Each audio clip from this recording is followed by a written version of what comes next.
ago. If you want to see that my developing thought, there is a book in the works. Talked with a like-minded, smaller publisher just yesterday. There is a book in the works, and I need to do it quickly because this is happening quickly. And I don't claim to be the only one. I'm just simply saying we're coming at this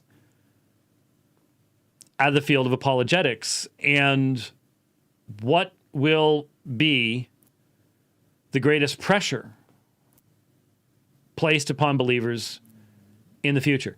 I remember in 2007, I think, 7 or 8, I went someplace I won't mention and recorded videos for satellite beaming into Iran. Because the Iranian Christians, when asked, what can Western Christians do for you? Their biggest answer was, we need theology. We need a foundation. We need something that we can give to our children to answer the objections to the Christian faith. So apologetics doesn't stop being relevant just because you can't do debates anymore. The debates take place on a much smaller scale. But that foundational information remains vital to the continuation of the church in whatever form it ends up having to take under severe persecution. So here's what I'm thinking. And like I said, I addressed this. There is the escapist and the endurantist understanding. So for some people, we don't have to think long term. We don't have to think about my grandchildren or my great-grandchildren. We don't have to think about 100 years from now or 300 years from now. We're right at the end. It's all going to burn up. And you just hold on as long as you can because it's all coming to an end right now. That's the escapist view.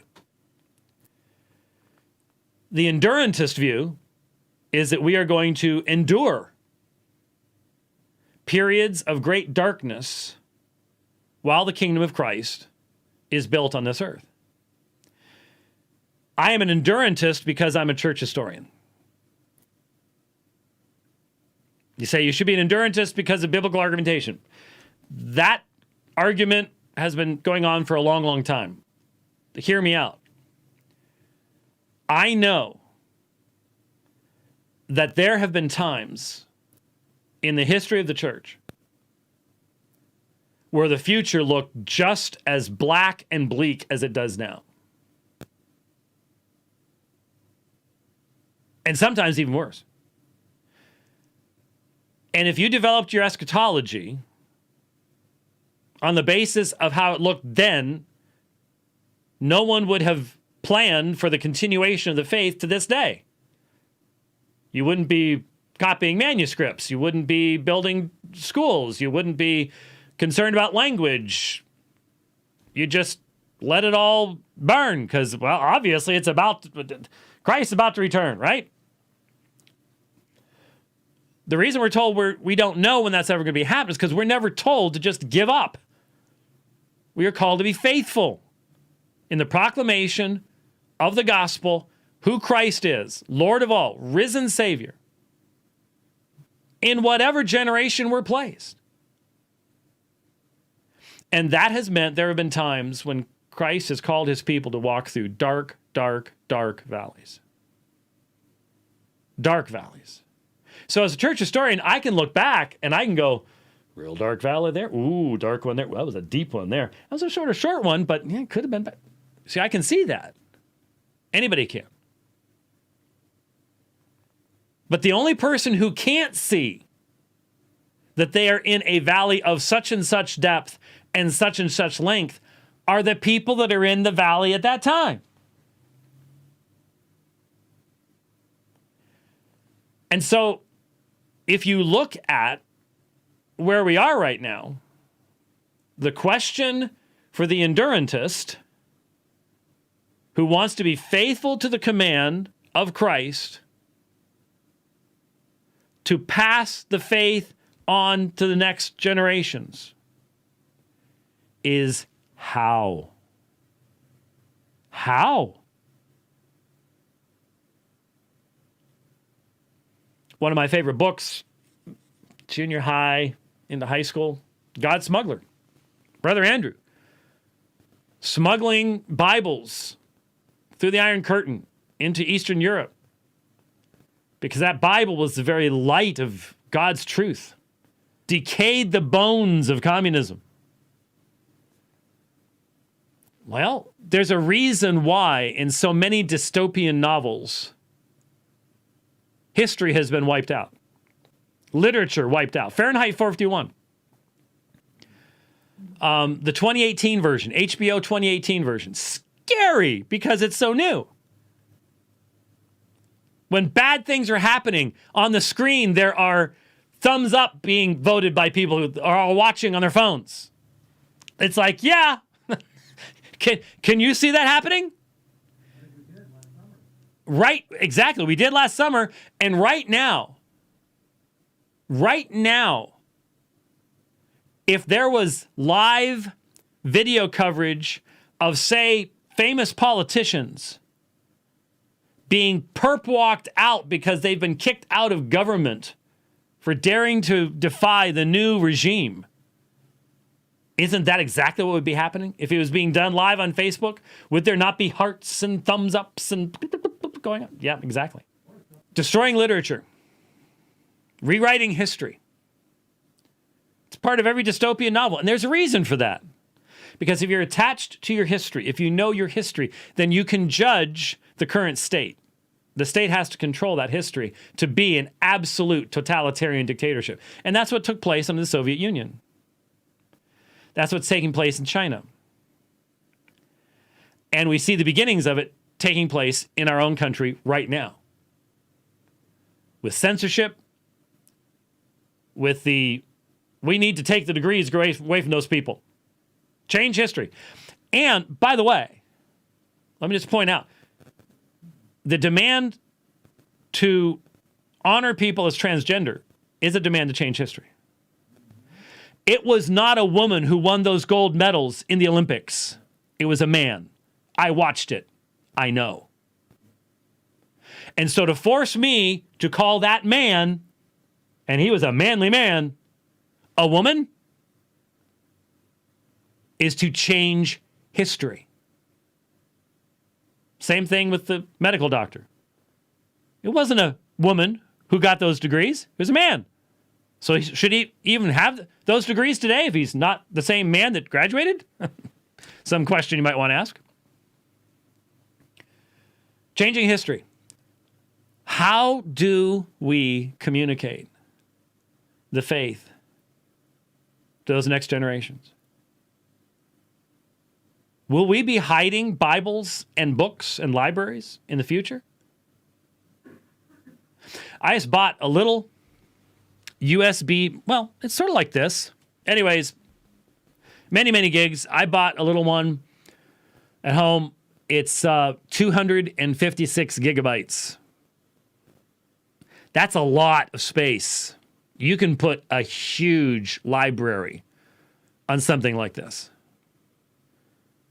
An EMP could wipe this out, which is why if you're going to store stuff, store them in electromagnetic bags to try to protect them from that kind of stuff happening.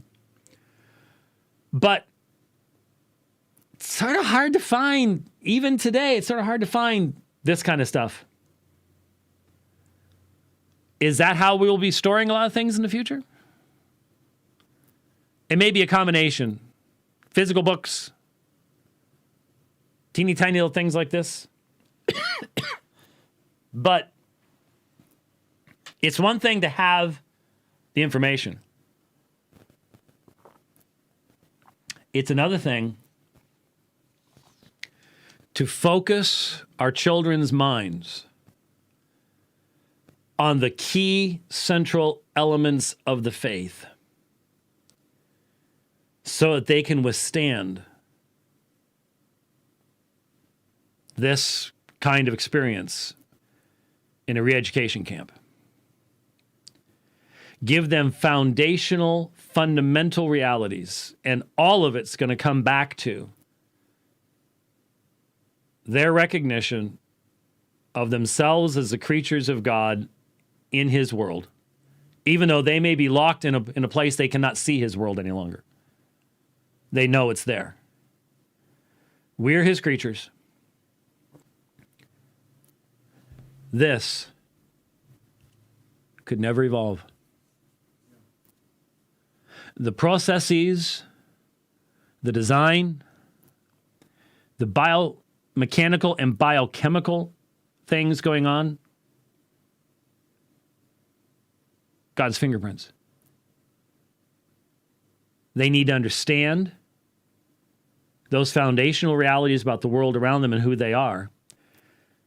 And they need to be grounded deeply in the reality that God has spoken. He prophesied the coming of Christ. He prophesied his death, burial, and resurrection. And there is an empty grave that has stood empty for 2,000 years.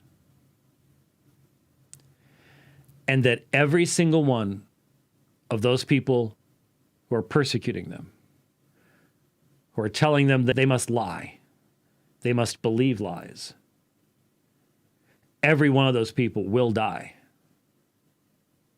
And they cannot raise themselves from the dead.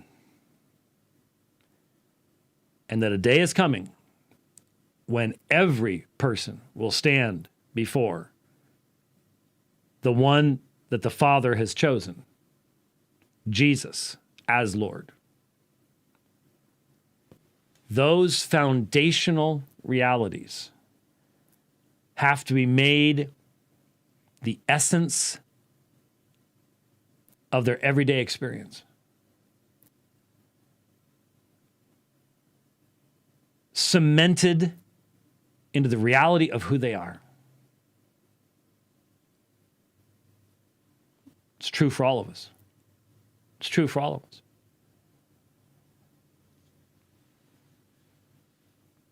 The broader and deeper that foundation can be, the better. This is no longer an issue of just being able to survive going to the local school down the road. Our faith is becoming really real all of a sudden, isn't it? Stuff that for years and years and years we have taken for granted. All of a sudden, the very essence of life. I know for many an evangelical, such things as the gathered body, the freedom to hear preaching, the freedom to sing hymns together, and especially the ordinances of the church, commandments of Christ, have all of a sudden taken on a completely new meaning. And that's not a bad thing. All of a sudden, being able to partake of the supper has a meaning it could not have had in 2019. Oh, those who had already endured persecution, separation, imprisonment, they understood. They tried to tell us. Now we all get it. At least we should. We should. Every one of us is asking ourselves the question, will I survive? Will I be one of those people who stands firm?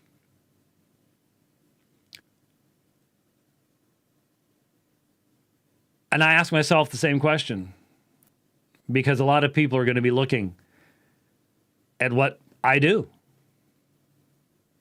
Not just the people in my church, but my church is looked at by people all over the place because of what we've said and done in the past. Will they compromise? Will they give in? And I recognize that to speak to any of this is to preach to myself. That's one of the reasons why I think a lot of my fellow ministers are finding it uncomfortable to address these issues, because you have to be talking to yourself. You're preaching to yourself. And one of the things I've come to understand,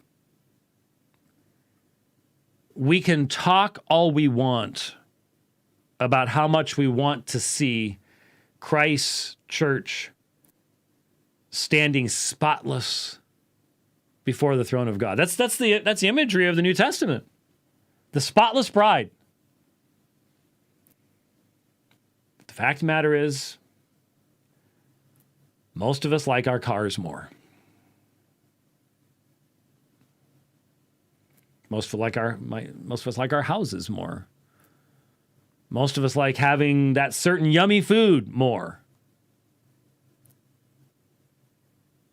Because there's going to be a purification coming, but it's going to be costly. And all those things I just mentioned are the very things it may cost us to be purified and for the church to be purified. And in our more honest moments, and these moments make for honesty, in our more honest moments, we have to admit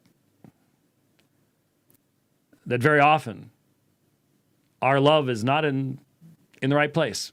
Our love is not focused upon the right things. We say it, we know how to say the words, but days like this reveal what's really going on.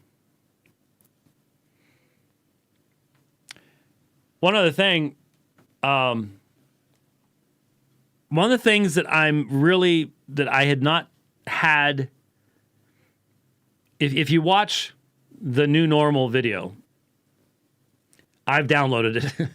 If it's still available out there, grab it while you can.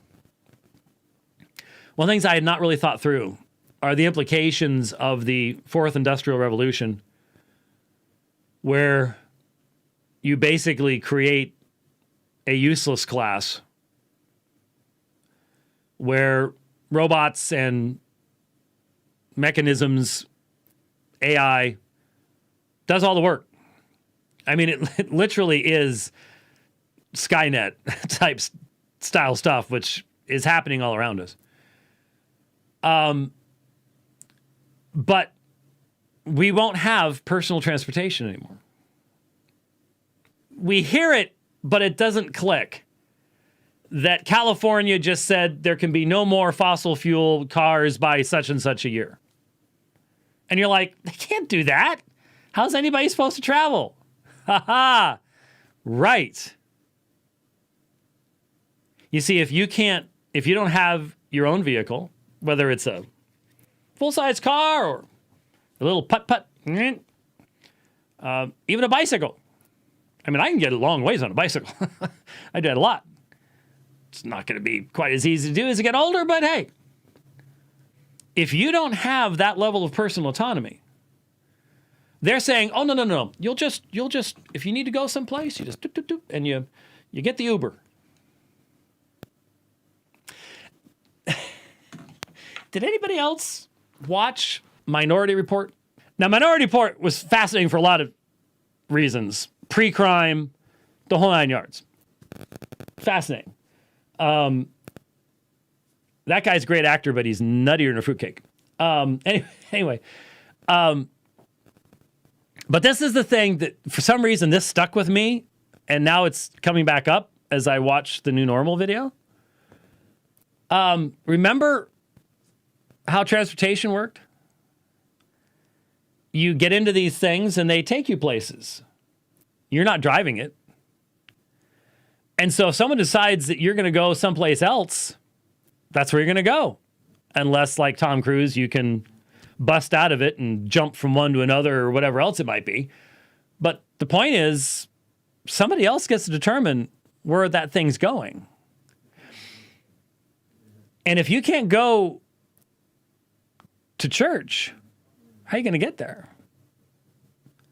Our church is going to become extremely local. extremely local, as in within walking distance local, which, by the way, walking distance is farther than you might think. We don't generally walk all that far, but Europeans do. You go to Europe, you discover you can walk a fair distance. But still, once, because the argument is with all these self-driving cars and AI, they're getting better and better and better and better, and eventually they'll be so much better than human drivers that human drivers will not be allowed because they stink. The AI cars can pass each other within a couple of inches and do it safely. We can't. And so you will lose your ability to travel, just as we're losing our ability to travel right now, but for other reasons, for other claimed reasons. Anyways. So many things to think about. That's going to impact how churches function and how churches gather and everything. Everything is changing at a speed that is mind-numbing. Mind-numbing. And some of you are sitting there right now, I just wish you wouldn't talk about this stuff. Well, I'm sorry.